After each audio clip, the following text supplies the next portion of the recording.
This weekend, though, we're going to be seeing everything but that. So this is a good news, bad news scenario. The good news is it gives you another weekend to get out, maybe get some shopping done before Thanksgiving and family arrives. The bad news is when you see this big H this time of year, it does not bode well for firefighters in California, right? We talk about those high winds. When you see a pattern like this, that is going to be happening yet again. So we're going to be thinking of those folks down just to our south. Meanwhile, locally from Oregon up into Seattle, this ridge will just create some nice, I'm going to call it mild temperatures with sunshine each and every afternoon.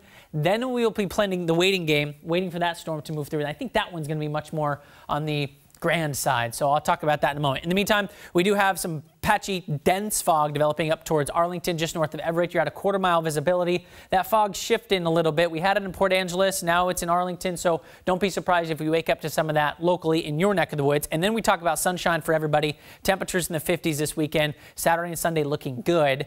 One outdoor activity, Huskies versus Oregon State. Okay, I got us at 50, mostly clear, maybe a bit breezy. The winds are kind of cranking out the door right now. And we've got the kickoff at 1:30. Then east of the mountains, much chillier. It's an evening kickoff, 37.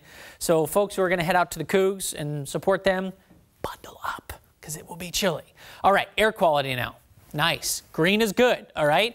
That starts to deteriorate once we get that high pressure ridge to develop overhead. So a couple things. One, down to our south, I guess I should say in the Chehalis area, you can see we do have that air quality warning all the way till about tomorrow morning. Now that will expire, but east of the Cascades it's not expiring because this is an advisory, goes into effect on Sunday and stays in effect until Wednesday. That just shows us we're going to have not much wind movement.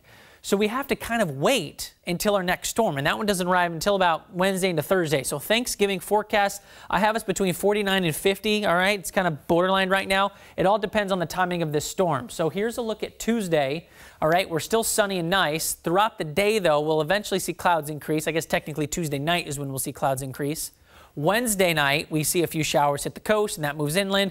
Then on Thursday, it'll be reinforced by a much bigger system, and that one is going to bring a little wind with it. It'll lower our snow level dramatically as well, and I think that one will be a little bit more on the potent side. So here we go, 53 tomorrow and sunny. We keep the sunshine Sunday, Monday, then see increasing clouds Tuesday, and we'll eventually start to see a few showers and cool down by Wednesday and Thanksgiving Thursday.